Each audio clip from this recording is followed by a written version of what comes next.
Sog'liqni hurmatli tinglovchilar, bugungi ma'ruzamiz bariatrik jarrohlik imkoniyatlariga bag'ishlangan bo'ladi.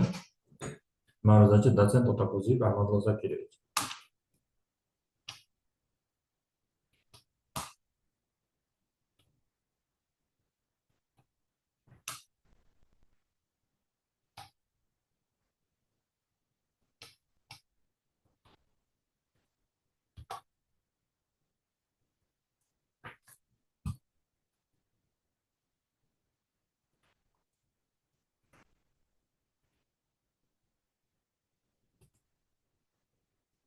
Bariatriya bu nima? Bariatriya semizlikni jarrohlik orqali davolashga ixtisoslashgan tibbiy yo'nalish bo'lib, ya'ni bari va iatri yunon so'zlaridan olingan. Uning asosiy maqsadi ortiqcha vazn bilan bog'liq kasallarni kamaytirish va hayot sifatini yaxshilashga qaratilgan. Shu bilan birgalikda bariatrik jarrohlik semizlikni davolashning samarali uzoq muddatli usullariga kiradi. Shu bilan birgalikda bariatrik jarrohlik metabolik jarrohlik sifatida ham tanilgan. Bu oshqozon va ichak anatomiyasini o'zgartiradigan murakkab jarrohlik amaliyotlariga kiradi. Bariatrik jarrohlik semizlik muammosiga o'tkaziladigan tashxislardan bo'lgani uchun semizlik muammosi haqida ozgina gapirib o'tamiz. 2020 yillardan boshlangan davrdan hisobga oladigan bo'lsak, bu 18 yoshdan ortgan fuqarolarda 1.9 milliarddan ortiq odamda ortiqcha vaznga egaligi aniqlangan. Ularning 650 milliondan ortig'i semirib ketishi aniqlangan. Semirib ketish muammosining ijtimoiy ahamiyati shundaki, u o'ziga xos asorat bilan birga keladigan bir qator hamroh kasalliklarni keltirib chiqarishi mumkin. Shu bilan birgalikda umr ko'rishni 3 dan 18%gacha 18 barobargacha qisqartirishga olib keladi. Semirib ketish aytib o'tganingiz bir qator ko'rinib turibdi, bir qator hamroh kasallikni paydo qiladi va ular inson umr ko'rish davomini qisqartirishga olib keladi. Hamda shu bilan birgalikda davolash narxini sezilarli darajada oshishiga sabab bo'ladi. Semizlikni o'zini ta'rifiga keladigan bo'lsak, lotin tilidan olingan, ko'p omillarga bog'liq, kelib chiqish va klinik kechishi turli bo'lgan, tabiiy ravishda asta-sekin rivojlanib boruvchi va organizmda ortiqcha yog' to'qimalar to'planishi bilan xarakterlanuvchi kasallik bo'ladi. Shu bilan birgalikda morbid semizlik ham atamasi bor. Bu bemorda ortiqcha yog' to'qimalarining to'planishi natijasida tana massasi indeksini 40 dan oshib ketishi yoki 35 kilogramdan oshib ketishi va natijada jiddiy asoratni keltirib chiqaruvchi semirishdir.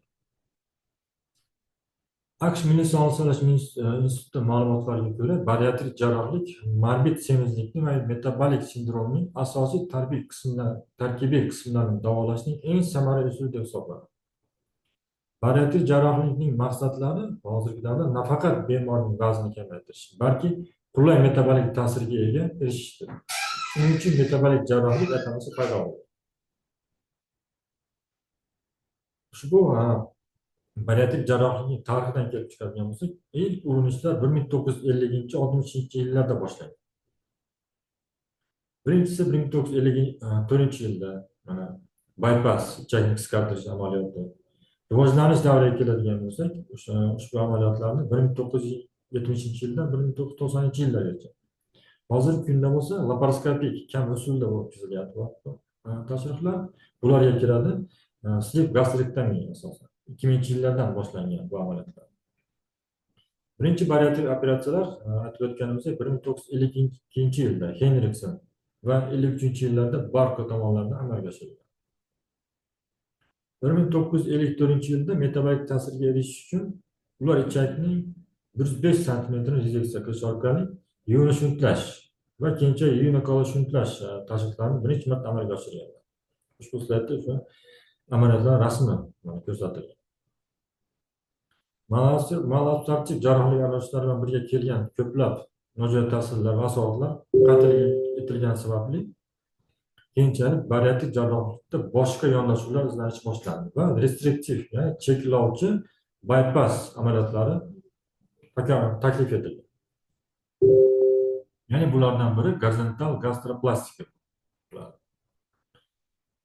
Bariatrik jarrohlikda, ya'ni semizlikda o'tkazilgan operatsiyalar semizlikning darajasiga qarab o'tkazilishi shart.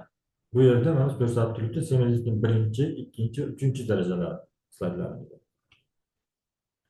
Bariatrik jarrohlikning hozirgi davrdagi turlariga keladigan bo'lsak, bu amaliyotlarni 40 dan ortiq turlari mavjud, lekin asosiy 3 ta tur guruhiga bo'lingan. Birinchi guruh iste'mol qilinadigan oziq-ovqat miqdorini cheklovchi operatsiyalar, ya'ni restriktiv operatsiyalar bo'ladi. Ular oshqozonni bog'lash, intragastrik ballon o'rnatish, oshqozonning uzunlanmasiga rezeksiyasi va gastroplikatsiya tashkil qiladi. İkinci guruh operatsiyalar ichakda so'rilish maydonini kamaytirishga qaratilgan operatsiyalar yoki malabsorptiv operatsiyalar. Ular hozirgi ayni vaqtda faqat tarixiy ahamiyatga ega. Uchinchi guruh operatsiyalar ular kombinatsiyalashgan operatsiyalar bo'lib, ya'ni mini gastrik bypass, rugastrik bypass operatsiyalari, Hess Marcial operatsiyalari. Hozirgi kunda skorpionar modifikatsiyasida biliya pankreatik shunklash malabsorpsiya buzilishlari rivojlanishi xavf yuqori bo'lganligi sababli bu amaliyot amalda bajarilmay qo'yilgan. Ushbu slaydda mana oshqozonni boshqaruvchi uzulda bandajlash operatsiyasi mana rasmda ko'rib turibdi. Yana shu bilan birgalikda oshqozon ichiga maxsus ballon o'rnatish operatsiyasi bor. Oshqozonni mana uzun bo'ylamasiga rezeksiyasi operatsiyasi sxematik rasmi. İkinci guruhda operatsiyalarimizni mana sxematik rasmlari Yevno ile shunklash operatsiyasi, ya'ni Sedletsky bo'yicha yoki Yevno kolo shunklash Buchwald operatsiyasi. Üçüncü guruh operatsiyalar kombinatsiyalashgan operatsiyalar. Rasmda ko'rinib turibdi. Mini gastroshuntlash operatsiyasi, rugastroshunklash operatsiyasi. Keyingisi mana aytib o'tildi, skorpional tashrif hozirgi kunda amalda bajarilmaydi. Mini gastrik bypass usuli o'tkazish texnikasi ushbu mana sxematik rasmda ko'rilgan. Bu yerda birinchi o'rinda shakllantirilgan mana media trubkasi qilinyapti birinchi. Oshqozonni bo'linmasiga rezeksiyasidan so'ng, keyin mana ikkinchi qoldirilgan qismi. Keyingi etapda gastroyun anastomoz qo'yiladi va olib keluvchi kozloq. To'rtinchisi va keyingisi olib ketuvchi kozloq qayerga ulanishi. Bu amaliyotlar ko'proq qandli diabetda o'tkaziladi. Bariatrik operatsiyalar ta'siriga keladigan bo'lsak, bu restriktiv komponent, ya'ni oshqozon hajmini kamaytirish birinchi maqsadi. Malabsorptiv komponent, ya'ni shunklash hisobiga ichak so'rilish maydonini kamaytiradi.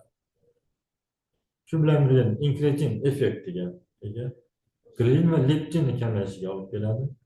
Shunklash tashriflaridan keyin mikrobiota o'zgarishlari kuzatiladi va proteobakterial kamayish bilan farqlanadi. Orgisi glukagonsimon peptidda anoreksiganda ichak gormon oshishi insulin sekretsiyasini stimulyatsiyasiga olib keladi. Ushbu slaydda oshqozonda o'tkaziladigan bariatrik operatsiyaning bir turi laparoskopik, ya'ni kombinativ usulda o'tkazilgan usul ko'rsatilgan. Birinchisi oshqozonda katta egrilik mobilizatsiyasi o'tkazilyapti. Ikkinchisi oshqozon taloq bo'ylanib ketishi. Keyingisida kalibrli steplerlar qo'yish va yakuniy qismi ana oshqozon trubkasini holatga keltirilgan holatlar. Bariatrik tashxislarning afzallik va kamchiliklariga keladigan bo'lsak, birinchisi sleeve gastrectomy, ya'ni oshqozonni bo'ylamasiga rezeksiyasi. Bu yerda oshqozon 70%, 80% qismi olib tashlanadi. Afzalliklar qisqa vaqtda samarali ta'sirga ega. Qayta tiklanish imkoniyati yo'q. Gastrik bypass operatsiyasi. Oshqozon kichiktirtiriladi va to'g'ridan-to'g'ri ichakka ulanadi. Samaradorlikka keladigan bo'lsak, albatta diabetga yaxshi ta'sir qiladi.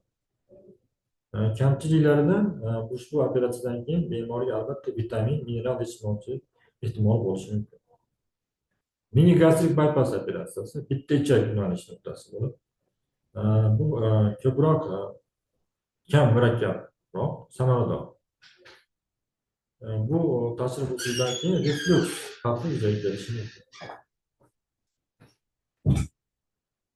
Xulosa qiladigan bo'lsak, semirib ketish yuqori ijtimoiy ahamiyatga ega bo'lib, U bilan birga kelgan patologiyaning aksariyat aholining hayot davomiyligi va sifatini pasayishiga olib keladi va davolanish xarajatlarini sezilarli darajada oshiradi. Tana vaznini kamaytirishga qaratilgan ko'plab usullar ishlab chiqilgan bo'lib, ular orasida semizlikni davolashning ko'plab konservativ usullari mavjud bo'lib, ular bugungi kunda ushbu kasallik uchun terapiyaning birinchi qatori bo'lib qolmoqda. Shuni ta'kidlash kerakki, ko'pincha morbid semizlik mavjud bo'lganda konservativ usullarning samaradorligi yetarli emas. Bu esa patologiyaning yanada rivojlanishiga yordam beradi. Bariatrik jarrohlik allaqachon butun dunyoda semirish va metabolik sindromni davolashning eng samarali usul sifatida tan olingan. Yo'ldosh kasalliklar revizitsiyasiga nisbatan operatsiyalarning yuqori samaradorligi isbotlangan bo'lib, bu birinchi navbatda ortiqcha tana vaznini faol kamayishiga olib keladi. E'tiborlaringiz uchun rahmat.